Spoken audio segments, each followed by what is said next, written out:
summer weather favors the close on 71,000 people, representing all walks of life and many nationalities, who thronged Dublin's famed Croke Park on September the 1st for the 1957 All-Ireland Hurling Final. As tradition dictates, the ever-colourful proceedings open with the playing of the minor final, and this year, the boys of Tipperary and Kilkenny provide a treat of fast, good hurling that is but an appetizer for the real feast that the men of Waterford and Kilkenny are to serve in an incident-packed, thrilling senior decider.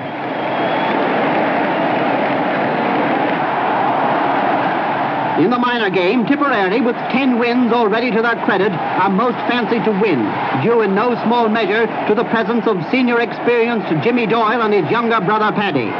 Victory is theirs, all right, but only after a stiff testing hour against a Kilkenny team that fights back from being 6 points behind to making the Munster boys really struggle for their goal win with a score of 4-7 to 3-7.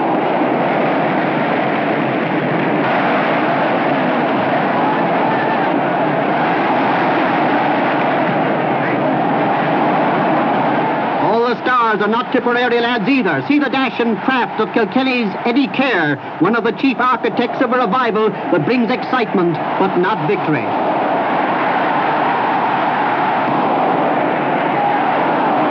And so the tension mounts. The parade of the senior teams, the Artane Boys Band, the Black Raven Pipers, and the men of Kilkenny in their striped black and amber jerseys, and the men of Waterford in their white with blue collars and cuffs.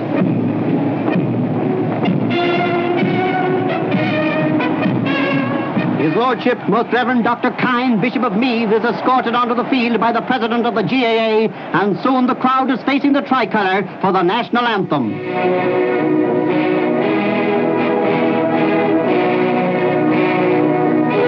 And so the stage is set for this thrilling game, and at the throw-in, every possible vantage point seems to have been taken up.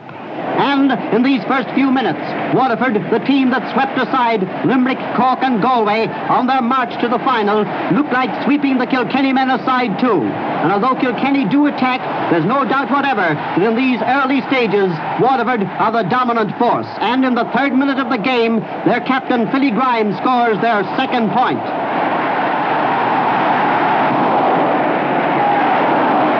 Back come Kilkenny with a point by Mick Kenny.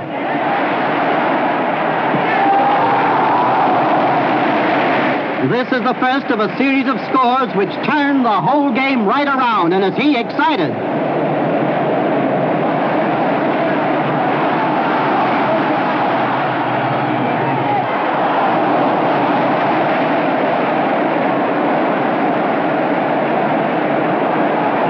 Dennis Heaslip gets the ball on the wing. Into his hand and over the bar.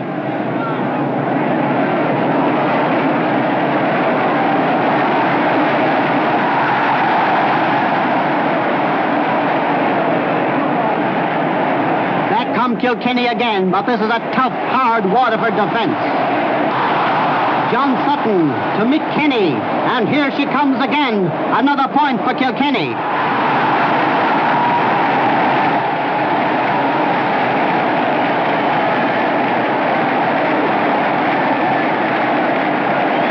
And it's Mick Kenny again to stretch the lead to 1-4 to 2 points after 16 minutes of play. Sean Clousey is pushed off the ball, and Austin Flynn makes a clearance.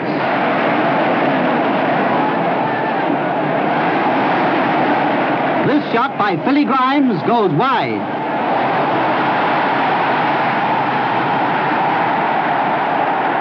And here come a series of dramatic saves by Kilkenny goalkeeper Ali Walsh.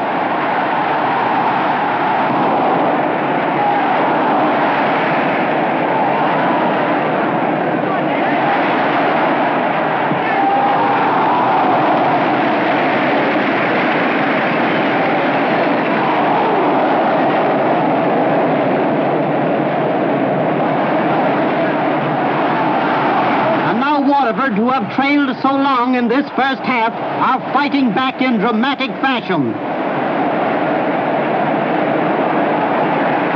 Billy Grimes, a long shot, a high shot, and a straight shot over the bar.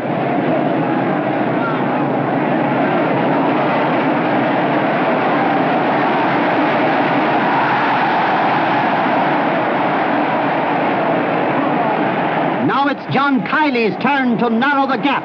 1-5 to 4 points in favour of Kilkenny, but Waterford are fighting back. Billy Grimes, another point, and the gap is narrower, and Johnny McGovern is down injured, but this Bennett's Bridge man is made of stern stuff, and soon he's back in the fray again.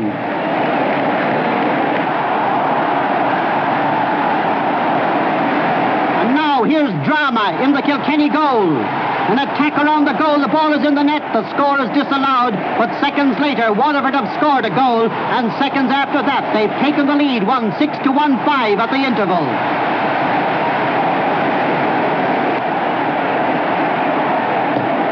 The score-happy second half is hardly on before the thrills begin. Donald Whelan takes a shot, and it's a Waterford goal. By just 1 point once more. Whelan again, and another Waterford goal.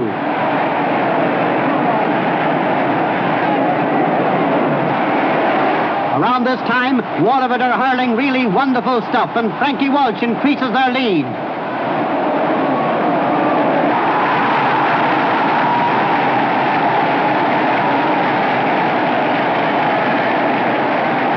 And it's tit for tat as Mick Kenny sends over a Kilkenny point.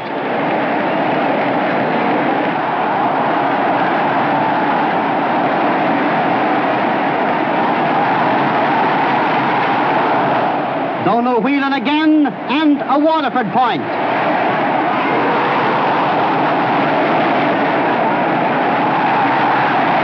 And this time it's Tom Chasty, the scorer for Waterford, to increase their lead to 3-10 to 2-7. And surely this cup must be going to Munster. Back come Kilkenny. Billy Dwyer gets the ball, works his way past the backs, and soon that ball is in the back of the Waterford net.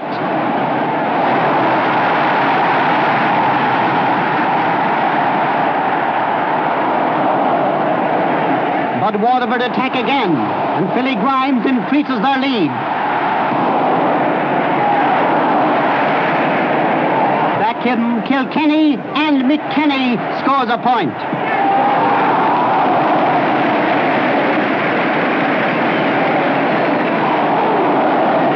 And once again, it's Waterford's Billy Grimes with another point. Mickey Kelly sends the ball to McKenny, and the ball is crashing to the net for a goal that changes the whole complexion of the game. Kilkenny trail by 1 point.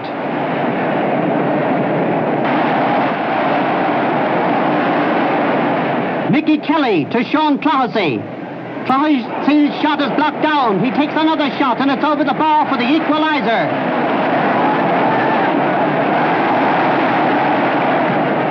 And seconds later, Mikey Kelly, the captain, sends over the point that makes Kilkenny the champions with the score 4-10 to 3-12.